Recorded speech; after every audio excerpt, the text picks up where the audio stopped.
tema do Repórter PUC de hoje é educação. Você vai conhecer uma escola que está revolucionando o ensino em Belo Horizonte.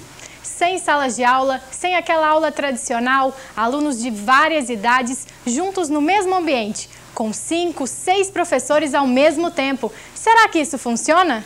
É o que você vai ver agora. Hoje é quinta-feira, 4 de setembro, está no ar mais uma edição do Espaço PUC, o programa que leva os assuntos da universidade até você.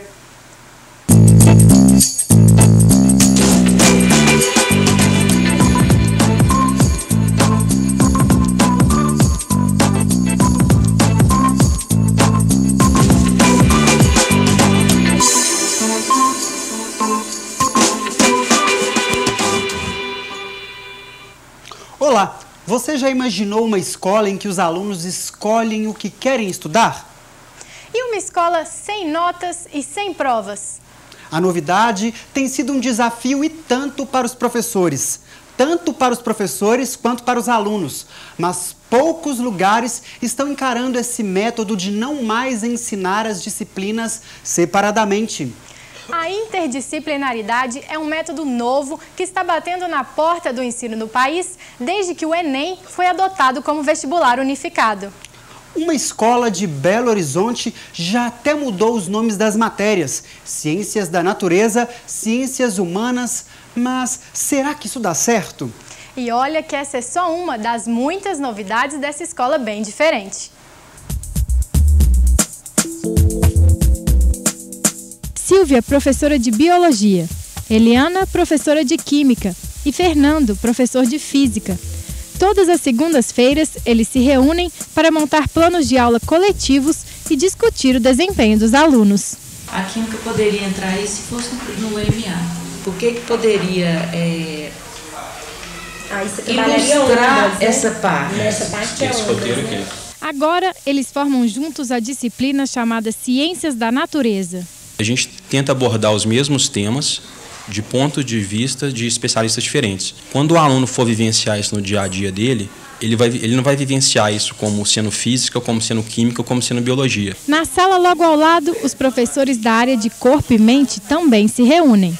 Estamos falando da educação física, da filosofia, da capoeira, do tai chi chuan e do aikido. Não chega com a coisa pronta, ela vai puxando várias coisas. Tá. Tem que ter um tempo para a gente conseguir conversar e estabelecer metas, pensar processos, né, para trabalhar de maneira interdisciplinar. Se não tiver esse tempo de encontro, fica muito difícil, né? Os professores de matemática não ficam de fora, também se encontram semanalmente. Mas as aulas interdisciplinares não são as únicas mudanças dessa escola que propõe uma verdadeira transformação no ensino de Belo Horizonte. A gente foi introduzindo várias mudanças na forma de funcionarmos, buscando uma educação que realmente fosse diferente, que realmente atendesse essas demandas que todo mundo fala, né, as demandas do novo século. Uma outra novidade aqui da Escola da Serra é o fim das salas de aula. No início desse ano, eles literalmente quebraram as paredes das salas. Aqui nesse grande salão estão reunidos 88 alunos do 7º, 8º e 9º ano, o chamado terceiro ciclo. Agora, eles se reúnem juntos e estão no horário de matemática e ciências da natureza, física, química e biologia, com 6 professores ao mesmo tempo. Foi uma notável diferença. Aqui eu vou juntar uma coisa falando sobre matemática que eu posso englobar com física ou com química. Então isso eu vou matando coelhos com uma cajadada. Nenhum desses alunos está estudando a mesma coisa. Acredite, aqui não há mais aulas. Cada um escolhe qual matéria e qual tema quer estudar. Recebe o plano de estudos preparado pelos professores sobre aquele assunto e, se precisar, chama o professor. Ele vai definir com o aluno um prazo para que aquele assunto esteja aprendido. Eles têm que cumprir aquele prazo e mostrar que aprenderam aquele ponto. E isso tem funcionado muito bem, os alunos têm se mostrado muito compenetrados, nós temos assim, problemas de disciplina praticamente acabaram. Foi uma mudança extremamente radical, a gente não estava esperando.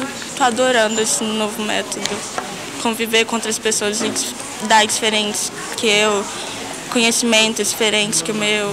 Estou adorando. Esse método novo é muito mais autônomo, faz a gente amadurecer um pouco mais, ter um pouco mais de responsabilidade. O professor tem que estar atento, né, ao que aquele aluno precisa, em que momento que ele está da aprendizagem. Então é um envolvimento bem grande mesmo. Hoje, as mudanças estão restritas ao 3º, 4º e 5º ano, 7º, 8º e 9º ano e ao ensino médio. Cada ciclo corresponde a 3 anos de estudo. Até então, os alunos estão aprovando e os professores também. Na época que eu formei, que a gente formou, a formação não tinha esse foco. Então a gente está se reciclando.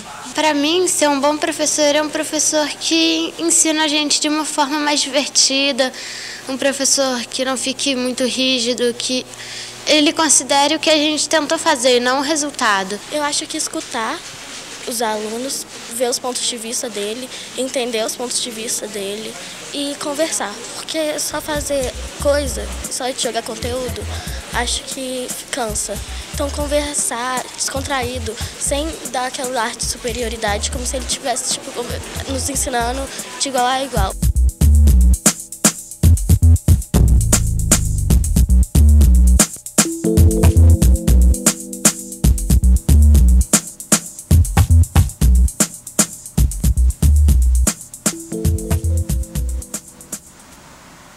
Bom, essas novidades são sem dúvida polêmicas, não é verdade, Daniel? É verdade, Gabi. E pelo que a gente viu na reportagem, os alunos dizem que a mudança foi radical, mas estão gostando do novo método de ensino. Mas será que essas novidades podem ser aplicadas em todas as escolas? Será que a autonomia total dada aos alunos também funciona? E não ter notas nem prova? Para discutir esse tema, recebemos no estúdio Cláudio de Moura Castro, PhD em Economia e pesquisador em Educação, e Mariana Veríssimo, professora do Departamento de Educação da PUC Minas. Sejam bem-vindos ao Repórter PUC. Obrigada, Gabriela. Obrigada, Daniel. Boa tarde, sejam bem-vindos para uma discussão aí que está no auge, né, Gabi? No calor do momento. Pois é. Mariana, a senhora como educadora, acha que esse método pode fazer com que os alunos aprendam mais, evoluam mais? Essa forma de educar, ela está vinculada a uma concepção de mundo e de homem. Há uma concepção de mundo que vê o homem como um ser livre, autônomo e quer que ele construa uma sociedade autônoma, uma sociedade democrática. Ao contrário das escolas que nós temos ainda em grande número no Brasil, que chegaram aqui com os europeus e sobretudo com os padres jesuítas e que até hoje dão aula do mesmo jeito de quando ela chegou. O senhor concorda com a professora Mariana? O senhor acha que esse método hierárquico, professor-aluno, não tem mais lugar na sociedade brasileira? Discordo. Por quê? Veja bem. O que primeiro, acho maravilhoso que esse pessoal esteja fazendo isso. Alguém tem que fazer coisas novas, remexer, etc. A pergunta é, disso que se faz numa escala microscópica, o que sobra que serve para 50 milhões de alunos? O meu interesse é 50 milhões de alunos. Uma escola como essa, para mim, é uma pescaria para ver que ideias existem interessantes, que são ideias que estão rolando por aí há muito tempo e que estão ajuntadas de uma forma, talvez, um pouquinho diferente. É muito parecido com o Lumiar do Ricardo Semler. Veja bem, pensa num carro conceito.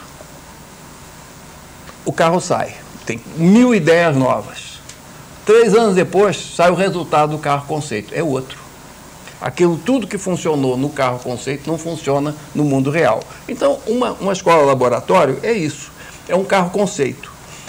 Muitas dessas coisas não podem ser reproduzidas para os nossos 50 milhões de alunos. Então, nós temos que pesquisar com muito cuidado o que serve e não podemos criar falsas ilusões, como se criaram a respeito da Escola da Ponte, etc., de que isso é alguma coisa diferente do carro conceito. Isso é um laboratório. Mas o senhor vê mais vantagens ou desvantagens num modelo como esse? Como laboratório, eu sou 100% a favor. Tem que experimentar, tem que errar, tem que fazer besteira, tem que consertar. É aí que se aprende. Mas nós não podemos achar que o que funciona aí tem a mais remota condição de funcionar quando você começa a falar de 5, 10, 50, 500, 1000, 2000 escolas. Isso não é assim que acontece no resto do mundo. Quer dizer, os países que têm uma educação de primeira classe, o que eles fazem é ainda é o convencional bom. Não vão, é o feijão com arroz bem feito, não é o feijão com arroz azedo, mal feito. É o feijão com arroz bem feito. É a única coisa que funcionou. Isso aqui é a fonte das novas ideias. Quando eu conversei com o Ricardo Semler, depois de visitar a Lumiar, eu perguntei para ele, Ricardo, disso tudo, o que serve para 50 milhões de alunos? E ele me disse, vou pensar. E está pensando até hoje, fez mais 2 escolas e agora está pensando num modelo que sirva para muitas escolas. Quando a gente eleva essa amostra, como o doutor Cláudio bem pontuou, para 50 milhões de alunos, professora Mariana, nessa totalidade mais ampla, o modelo, né, extraído da Escola da Ponte de Portugal pode funcionar? Eu continuo afirmando que esse modelo ele está vinculado a uma concepção de homem. Se a nossa concepção de homem é de que os nossos alunos são tábula rasa, e nossos alunos devem ser ensinados, eles não têm condição de construir o conhecimento, eles não têm condição de, ao vivenciar experiências, eles podem construir os seus saberes, aí ela pode não funcionar para 50 milhões.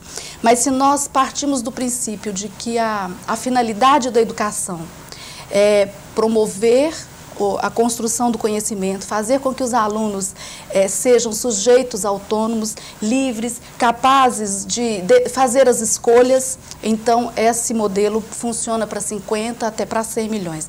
Tudo vai partir da finalidade da educação. Nós educamos para quê? Nós educamos para o mercado de trabalho, educamos alunos para formarmos mão de obra barata. Para que nós educamos? Queremos que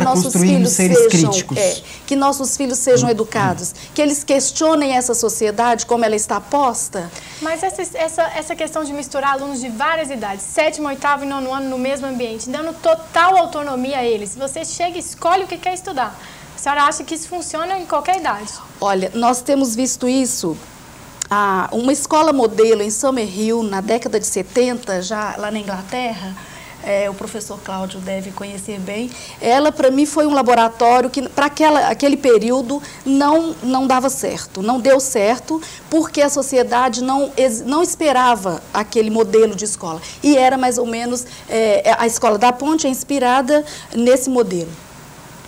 Hoje a sociedade é outra. Nós estamos numa sociedade democrática, participativa, em que as crianças, nós que trabalhamos com a educação infantil em anos iniciais, vemos que as crianças têm conhecimentos que nós não imaginamos. A famosa geração Z, conectada 24 horas por dia. Na sala de aula, eles fazem questões para nós que nós não imaginávamos que eles estivessem pensando naquilo. Então, é uma geração diferente das gerações anteriores, é uma sociedade que exige, inclusive as empresas querem hoje um trabalhador que saiba trabalhar em grupo, que saiba fazer escolha, que saiba propor, que defina alguns caminhos para encontrar soluções para os problemas que ele encontra no dia a dia. Então, essa educação que nós queremos para os cidadãos, para nossos filhos. Bom, vamos fazer uma pequena pausa. Esse assunto vai render várias discussões. Não saia daí, vamos para um rápido intervalo. O Espaço PUC volta já já.